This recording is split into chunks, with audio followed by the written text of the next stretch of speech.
बांग्लादेश में इस वक्त गृह युद्ध जैसी स्थिति है और ये स्थिति 50 साल में दूसरी बार बनी है। बांग्लादेश की पीएम रही शेख हसीना को देश छोड़कर भागना पड़ा है। बांग्लादेश में तख्ता पलट हो चुका है। इस बीच वहां बड़े स्तर पर प्रदर्शन जारी है और हिंसा भी हो रही है। 50 साल पहले 1975 में कम्युनिस्ट आंदोलन की वजह से शेख की सत्ता पलट गई थी और सेना ने साल शेख मुजीबुर रहमान के पूरे परिवार की हत्या कर दी थी। लेकिन शेख हसीना और उनकी बहन रेहाना बच गई क्योंकि वह उस वक्त जर्मनी में थी। हिंसा के बाद बांग्लादेश पीएम शेख हसीना का इस्तीफा देश छोड़कर गाजियाबाद के हिंडन एयरबेस पहुंची। ब्रिटेन, फिनलैंड या स्विट्जरलैंड में राजनीतिक शरण ले सकती हैं। ये रिपोर्ट देखिए।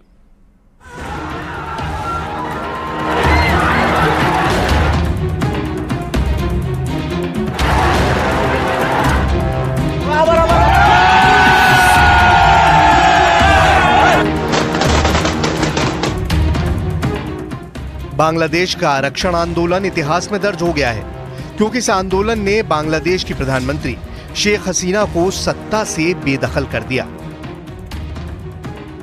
ऐसे में बांग्लादेश में चल रहा आरक्षण आंदोलन शुरू क्यों हुआ, यह जानना बहुत जरूरी है। बांग्लादेश में आरक्षण की कहानी 1971 से शुरू होती है। ये वो साल था जब मुक्ति संग्राम के बाद बांग्लादेश को पाकिस्तान से आजादी मिली।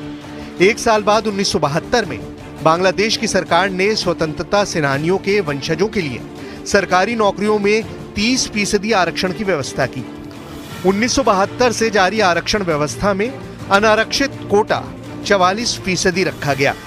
स्वतंत्रता सेनानियों के परिवारों को 30% आरक्षण दिया गया।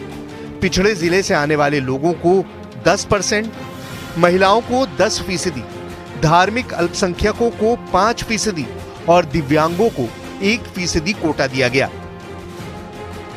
1972 से जारी इस आरक्षण व्यवस्था को 2018 में सरकार ने समाप्त कर दिया था।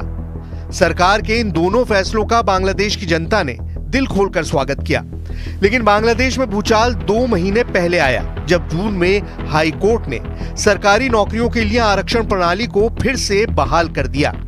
यही नहीं, कोर्ट ने 2018 में आरक्षण की व्यवस्था को खत्म करने के सरकार के फैसले को भी गैर कानूनी बताया। इस अदालती फैसले के बाद देश में बड़े पैमाने पर विरोध प्रदर्शन शुरू हो गए। हालांकि बांग्लादेश की शेख हसीना सरकार ने उच्च न्यायालय के फैसले को सुप्रीम कोर्ट में चुनौती दी। सरकार की अपील के बाद सुप्रीम कोर्ट ने हाई कोर्ट के आदेश को निलंबित कर दिया। मामले ने तूल और तब पकड़ लिया जब प्रधानमंत्री हसीना ने अदालती कार्रवाई का हवाला देते हुए प्रदर्शनकारियों की मांगों को पूरा करने से इनकार कर दिया।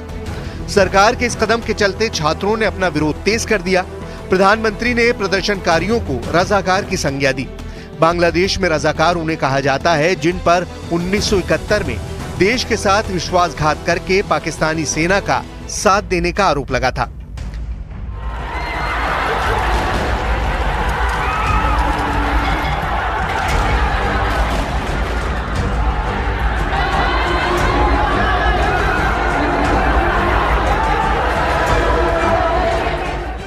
इक्कीस जुलाई को सुप्रीम कोर्ट ने हाई कोर्ट के उस फैसले को पलट दिया जिसके तहत सभी सिविल सेवा नौकरियों के लिए दोबारा आरक्षण लागू कर दिया गया था। अपने फैसले से सुप्रीम कोर्ट ने आरक्षण की एक नई व्यवस्था दी जिसमें कहा गया कि स्वतंत्रता सेनानियों के वंशजों के लिए अब केवल 5% नौकरियां आरक्षित होंगी। इसके अलावा 2% नौकरियां अल्पसंख्यकों या दिव्यांगों के लिए आरक्षित होंगी।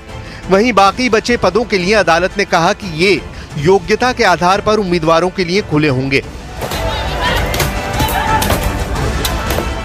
यानी 93% भर्तियां अनारक्षित कोटे से होंगी।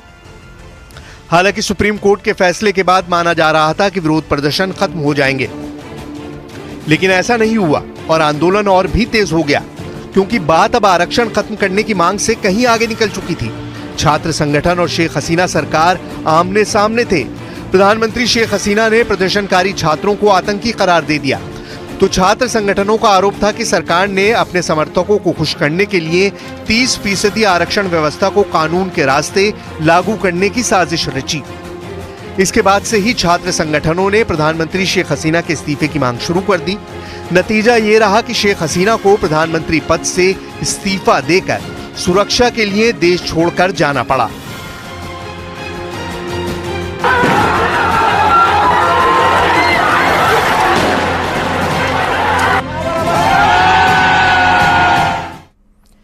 मोदी सरकार वक्फ बोर्ड अधिनियम में बड़ा बदलाव करने जा रही है। संसद के मौजूदा सत्र में ही इस विधेयक को संसद में लाने की तैयारी है। सूत्रों के मुताबिक 7 या 8 अगस्त को यह बिल राज्यसभा में पेश किया जा सकता है। वक्फ बोर्ड के पास देश भर में कितनी संपत्तियां हैं, सरकार नया वित्त क्यों लाने जा रही है, नए बिल की मांग क्यों की जा रही है, ये सब कुछ बताने से पहले आपको बताते हैं कि आखिर नए बिल से क्या कुछ बदलने वाला है।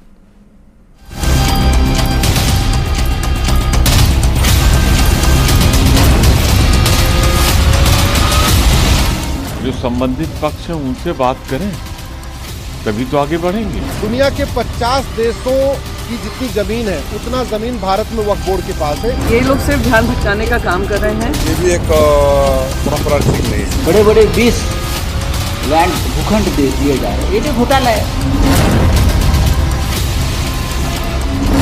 मोदी सरकार वक्फ बोर्ड के असीमित अधिकारों पर क्या कानूनी बुलडोजर चलाने वाली है? देश की राजनीति में यह सवाल साइक्लोन बनकर इसलिए खड़ा हुआ है क्योंकि सूत्रों के हवाले से खबर है कि मोदी सरकार वक्फ बोर्ड की असीमित शक्तियों पर कैंची चलाने की तैयारी कर रही है। इसके लिए केंद्र सरकार बोर्ड के अधिकारों में 40 संशोधन करने की तैयारी कर रही है।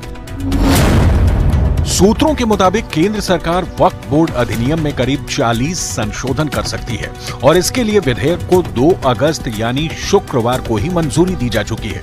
सूत्रों के मुताबिक विधेयक में वक्फ बोर्ड को बेहिसाब ताकत देने वाली कुछ धाराएं निरस्त की जा सकती हैं। इसमें सबसे बड़ी कटौती उस अधिकार में होगी जो वक्फ बोर्ड को किसी भी संपत्ति को अपना बताने का अधिकार देता है।